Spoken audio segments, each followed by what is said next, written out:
is George Clooney getting ready for the birth of his twins? We've got brand new details this morning. Tiger Woods charged with DUI, but says alcohol was not involved. His close friend speaks out. If they do a season of Bachelorette and NBA version. Brandi Cyrus joins us live this morning to break down last night's Bachelorette. I can't wait to hear what she has to say about this. You don't know who this is? I still have the keys to my apartment. You thought you deceived every single one of these people. You thought you could walk on with an engagement ring in your pocket and tell this girl you were ready to wife her when you were in my bed weeks before. You were texting me. You think that you're out of this? I have a full-on paper trail. Go.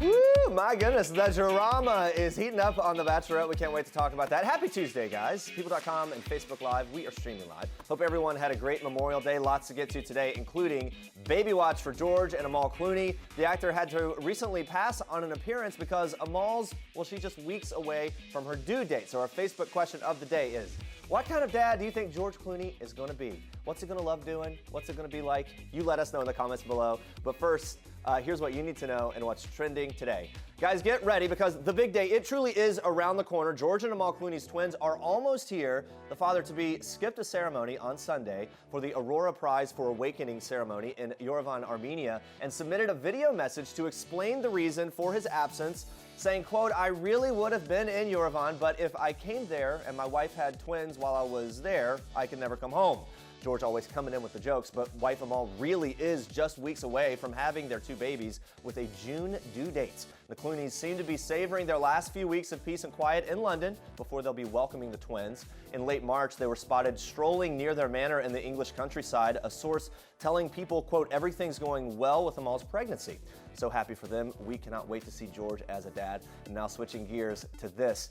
Tiger Woods is speaking out following his shocking arrest early Monday in Florida. Woods was taken into custody at around 3 a.m. in Jupiter, Florida, along Military Trail, south of Indian Creek Parkway, a Jupiter Police Department spokeswoman told People. Now, in a statement obtained by People, Woods said, I understand the severity of what I did, and I take full responsibility for my actions. I want the public to know that alcohol was not involved. What happened was an unexpected reaction to prescribed medications. I didn't realize the mix of medications had affected me so strongly. Woods went on to say, I would like to apologize with all my heart to my family, friends, and the fans. I expect more from myself too. I will do everything in my power to ensure this never happens again. I fully cooperated with law enforcement, and I would like to personally thank the representatives of the Jupiter Police Department and the Palm Beach County Sheriff's Office for their professionalism. Now, after the incident, Woods was charged with a DUI and released on his own recognizance at 10:50 a.m. That's according to booking records. And now one of Tiger Woods' best friends, golfer Nota Begay III, is speaking out following Woods' arrest on suspicion of DUI. Begay and Woods are longtime friends, having played golf together at Stanford University before turning pro. Begay went live on Golf Channel Monday afternoon, opening up about the incident, saying, quote, I'm saddened by the news. It's embarrassing for Tiger. It's hopefully something that he'll learn from, he'll grow from, and take responsibility for, and use it to make some changes.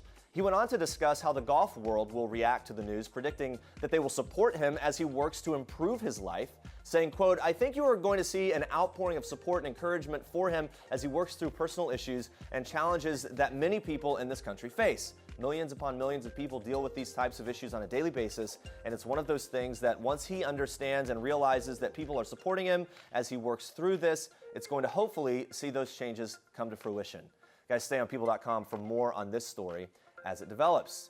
Well, we're all loving Rachel Lindsay as the new Bachelorette, but when it's time to pick the next woman to hand out roses, I know who has my vote. Miley's big sister, Brandi Cyrus. When Brandi and her mom Tish just stopped by the People Now studios, we talked about their new Bravo show, Cyrus vs. Cyrus, and Brandi's love of The Bachelorette. Watch this. Would you ever consider being on The Bachelorette? I don't think, no. Mama says I've yes. been saying No. Honey, I'm putting you on The Bachelorette if you're not married if they do a season of Bachelorette NBA version or That's what I was gonna say. NFL version, like, sign me up. Yeah, you hear that, Chris Harrison? Let's make this whole thing happen. Coming up, though, Brandi Cyrus is Skyping in live as we recap the last Bachelorette episode with season 20 Bachelor cast members Olivia Caridi and Caila Quinn joining us as well. We cannot wait for that. Hi. Andrea Boehlke, welcome back. Hello, thanks. You miss me? I did so know. much. Look, right here, every day, I was All right, you guys. doing that. Thanks for having me back. Let's check in with Facebook Live. We wanted to know what kind of dad you think George Clooney will be. Al says George Clooney is going to be a perfect dad. It's about time. John says he's going to be such a cool dad. I mean, come on, he was Batman. Yeah, come on. That means that he's going to be great. Batman with the worst uniform, as he has said. True. Yeah, George has talked about how his Batman uniform or suit had the nipples were really weird. Oh, that is right, yeah. So, other than that, it's great. Guys, keep the Facebook comments coming in. We'll check in with you again soon. But first, Andrea, more for us in Star Trek. Yes, Jeremy. Well, we are talking wedding bells this morning in Star Treks. Emmy Rossum tied the knot with her longtime love, Sam Esmail, in an intimate New York City ceremony on Sunday, May 28th. The gorgeous couple, who met while Sam was directing Emmy in the 2014 dramedy Comet, exchanged I-do's at Central Synagogue before heading up to the Guggenheim Museum for a lavish reception with friends and family. At the wedding, celebrity guests included Robert Downey Jr., Hilary Swank, Shameless co-stars William H. Macy and Shanola Hampton, Mr. Robot stars, and more. So pretty safe to say it was quite the evening to remember. For the big day, Rossum wore a custom off-the-shoulder Carolina Herrera gown, pairing the stunning dress with a long white veil. The star kept her makeup very natural and wore her hair in a sweeping updo. Rossum worked closely with Herrera and team to create the one-of-a-kind look, which was partly inspired by the architectural shapes of the Guggenheim Museum. Besides the gown, gotta talk about that ring. Made in France around the 1920s, the star's gorgeous engagement ring is a classic round-cut diamond and platinum ring from Neil Lane's archival collection. Emmy previously told People Style back in 2015 that she admired the history behind the jewel, saying, quote, "I like that it's old, and I like to imagine who wore it before me and the life that they had. I don't know the story behind it, but it's from 1920 in Paris, so I like that I've inherited someone's story, and I hope that it's a good one." Well, gotta love those beautiful little details. Congrats to Emmy and Sam.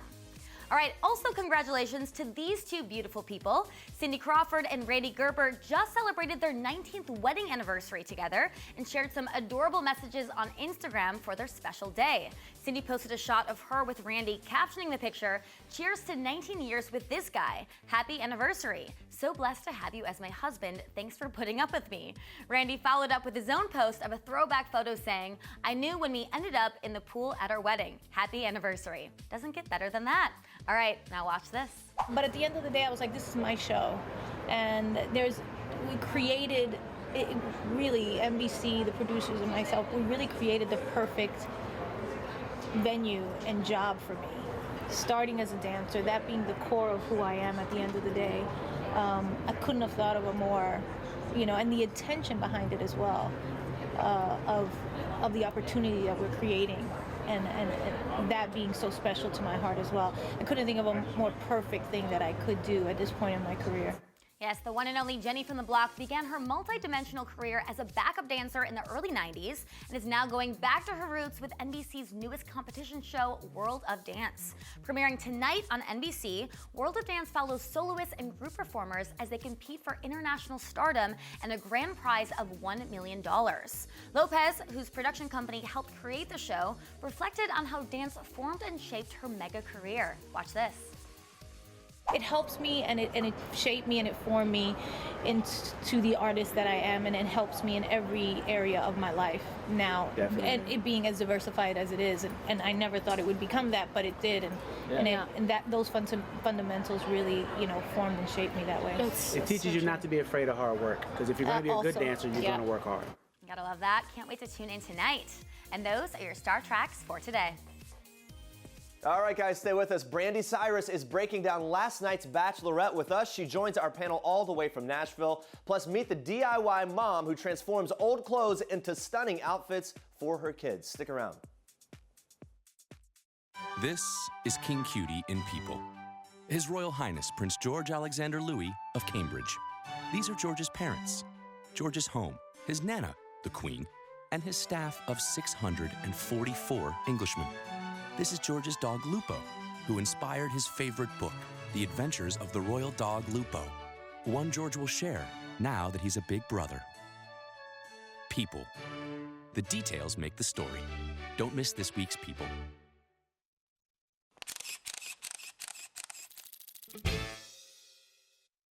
biggest thing I took away is no lie. Karma's a bitch, isn't it, Demario? Oh, who's this? You don't know who this Still is? have the keys to my apartment. You thought you deceived every single one of these people. You thought you could walk on with an engagement ring in your pocket and tell this girl you were ready to wife her when you were in my bed weeks before. You were texting me. You think that you're out of this? I have a full-on paper trail. Go. Oh my gosh, DeMario, that face. A lot of high highs and low lows for Rachel on this week's The Bachelorette, which is our Toyota People Pick of the day. Luckily, we got 3 experts here to break it all down for us from season 20 of The Bachelor. Olivia Caridi and Caila Quinn are back. We love having them on the panel. And joining us from via Skype from Bravo's Cyrus versus Cyrus, Brandi Cyrus. Thank you so much for getting up early and joining us, Brandi. Hell yeah, guys. Thanks for having me. Okay, we got the cute emojis ready. You ready for this? Boom. Brandi's even on board. Oh, here it is. Here we go. Facebook Live, we want your reactions too. We're going to get to DeMario's girlfriend in just a little bit, but she wasn't the only surprise guest on last night's episode. Ashton Kutcher, Mila Kunis also stopped by the first group date to help Rachel determine who was really husband material. And Lucas the Waboom actually won, unfortunately, leading to this moment. Watch. I feel like Ashton Kutcher should give us a waboom, you know. Hit him with the high. Hit him with the high. What I what? A waboom. The who? I didn't even know what that was. That's the sound that he makes. For what? Like excitement. Why? Just because he can.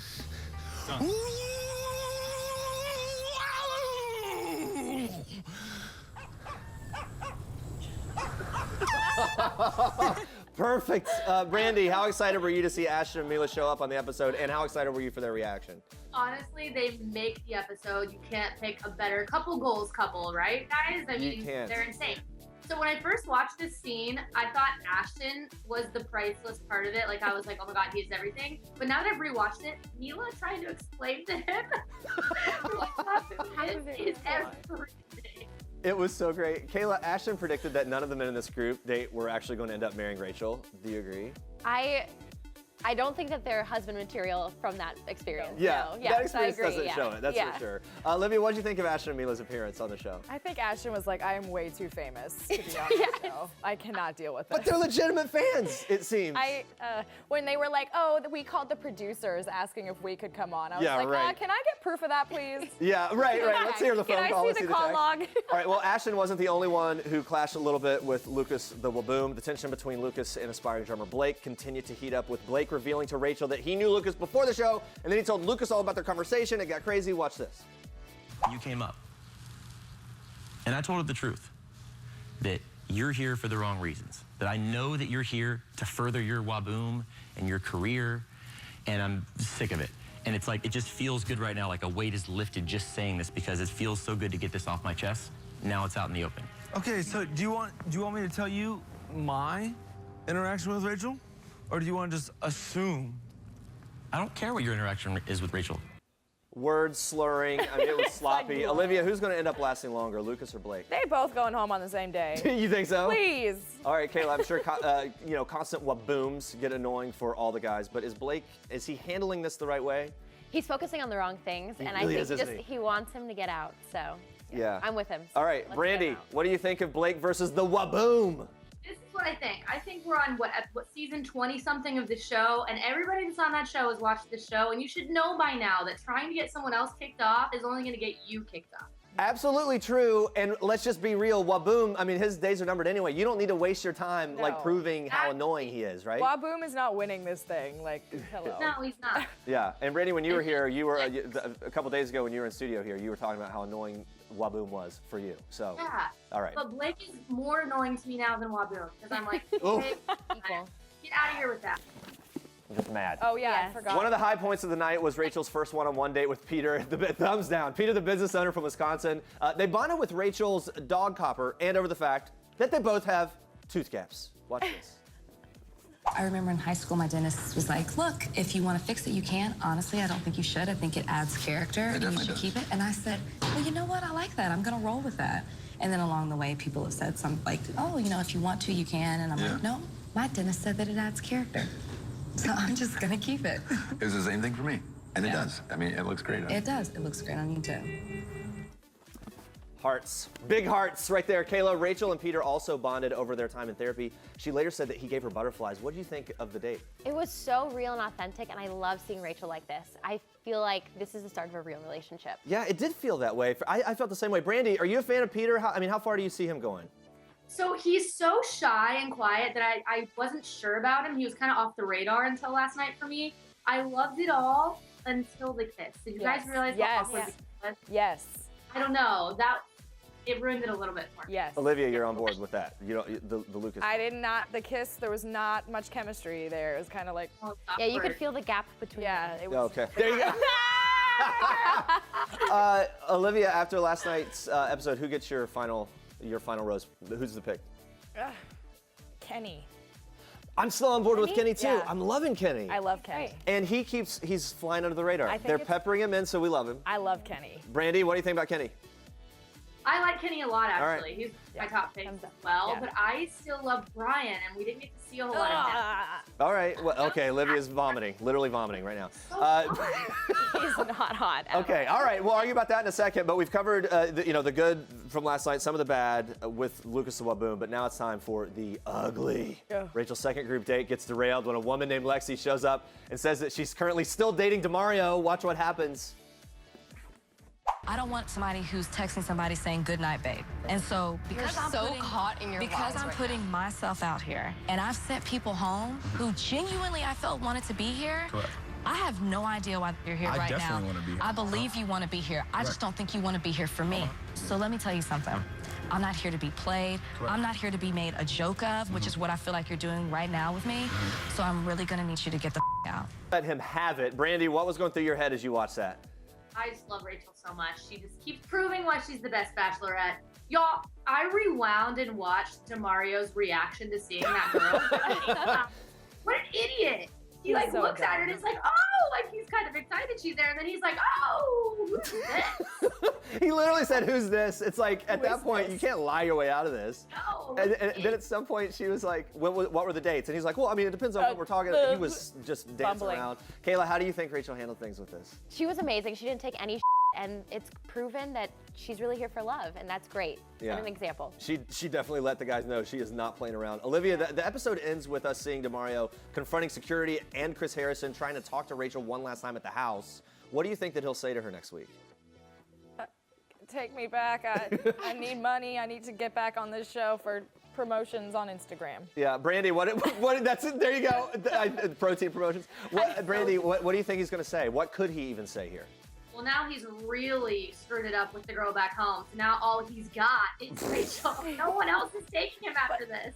He's screwed up with the girl back home and any other prospects for It a also while. looked like some of the guys were coming out there being like, get out. Yeah, right. They're just like, one more down. Yeah, like, like, less competition, let's keep moving. Everyone's going to take a chance to fight him. Let's kick him to the curb. So sad because he's by far the hottest one there. So sad.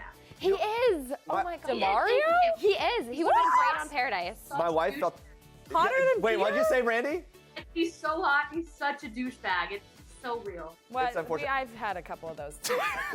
But like we said, perhaps it's perfect for Paradise. So we'll see. Oh, he will see if that definitely happens. be on Paradise. All right, Olivia, Caila, Brandi, thank you guys so much. The Guilty Pleasure continues. Make sure to watch the next episode of Bravo's Cyrus vs. Cyrus as well, Design and Conquer. Great show. We can't wait for more of that. It's this Thursday night. And watch ABC's The Bachelorette every Monday night at 8 p.m. Eastern. Thanks to everybody. Woo. This is Jennifer Aniston, who told people her beauty secret. It's called water. This is Julia Roberts, who confessed her $1 million beauty treatment. It's called sleep. This is Courtney, who escapes to the spa. And Michelle, who swears by good lighting. And this is Beyonce, who woke up like this. These are people's insider trading tips to beauty from the world's most beautiful people. The details make the story. Don't miss this week's People. My husband doesn't drink coffee. He gets up every morning and makes my coffee, and it's the best. Oh my goodness, no, that is love. He's a keeper. That really is. I know, right? Especially someone that doesn't like it. Everything about it in that case I know. is just like and a like chore. if I have to get up early to go, like I'm filming my cooking show right now, so I'm getting up at like 6 o'clock in the morning. He doesn't have to get up at 6 o'clock in the morning. He gets up, makes my coffee. Look at that. Any significant other who gets up early to make coffee is definitely a keeper in my book. Of course, that's the one and only Trisha Yearwood spilling the beans on her relationship with hubby Garth Brooks. The country power couple are currently on their world tour. So when Trisha stopped by our People Now kitchen, I had to know if there are any pet peeves when it comes to working together on the road. Turns out, not really. Watch this. We really enjoy each other's company. We're kind of that sappy couple. I mean, I want to say, I don't really like people go, oh, he leaves the cap off the toothpaste, which now the cap doesn't even come off the toothpaste, but it's like, I don't care. You know, it's like, who cares? He's really a gentleman, so he's very thoughtful about all of those things anyway. And everybody always says, is it just too much togetherness? But it really isn't, you know. I'd love to have a complaint about him, but he's really perfect. We decided when we got married almost 12 years ago to not be together, to be apart. And so this was a conscious effort on our part to be together. And so it's nice because when you're going out to play music and it's what you think you were born to do and you love to do it, but you're leaving behind the person you think you were born to be with, it's bittersweet. And so this time now when I'm packing my bags to go on the road, I'm going with the person I want to be with. So there's no downside, you know, there's no bittersweetness to it. Do you have a favorite song of Garth's, and does he have a favorite song of yours? My favorite Garth songs are generally the ones that are a little bit left of center that might not have even been singles. You know, he has a song called Wolves that people bring signs for at the show. This is Stephanie Davis' song that I love.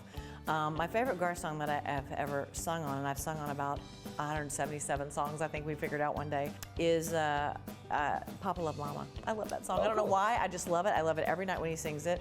I love that song, it's just really fun. And I don't know what his favorite song of mine would be. I don't know.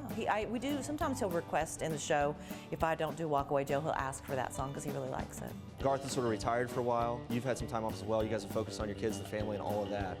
So now when you look at everything and where you are, what was the most meaningful part of that phase for you? I think for me, definitely it was becoming a part of a family with children. You know, I had a dog when I moved to Oklahoma, and I was kind of thrown into all of a sudden being a bonus mom with these 3 young girls, and I had no idea what I was doing.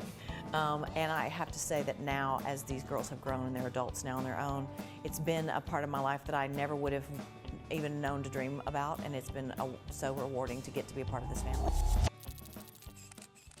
So everyone wants to look fashionable without breaking the bank, and Sarah Tao, mom of 3, put her mad sewing skills to the test to transform old clothes into stylish looks. Along the way, she gained a massive following on Instagram after posting some incredible before and after photos. She's even created some adorable designs for her own daughters. You've got to check this out.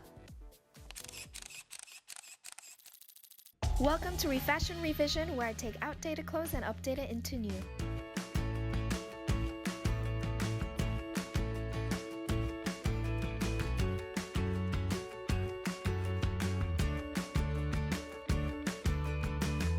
Taking this large woman's coat and making it into a coat/dress for my little girl. So basically what I'm doing is I separated all the parts and I'm making it smaller and sewing it back together.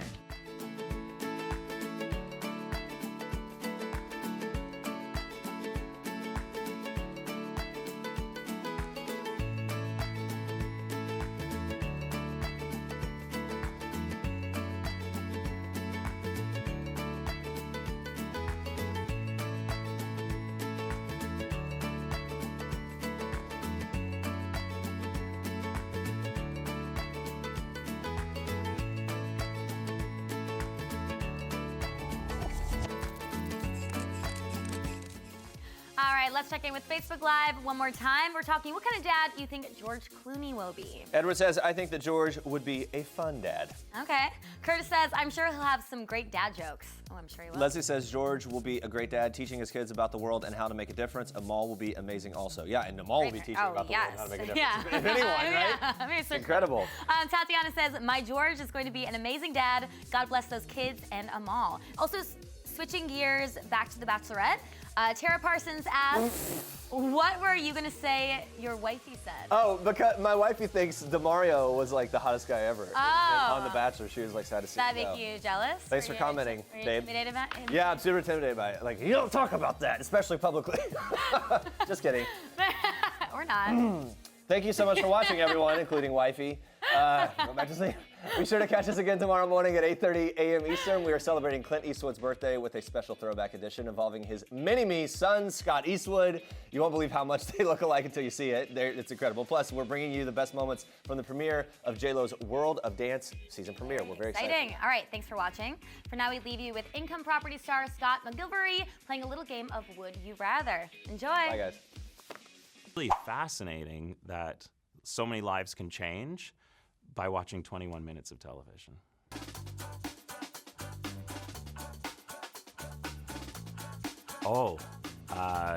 I'm going to throw an alternate in there. Of course, it has some incredible designs, but my favorite thing is no maintenance.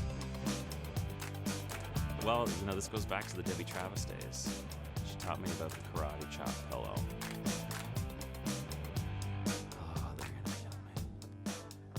I know I've met Chip and Joanna several times, and I like them. I don't know them as well as I know the Property Brothers. And since I have to see the Property Brothers sooner than I have to see Chip and Joanna, I'm going to say the Property Brothers. Oh, easy, Drake. Ryan Reynolds. Well, Ryan Gosling, he's nice, and, but Ryan Reynolds is awesome. Hey YouTube! Don't forget to like this video and leave a comment if you enjoyed it. And for more people now, click on the subscribe button down here. And check out more great video right now by clicking on one of these links.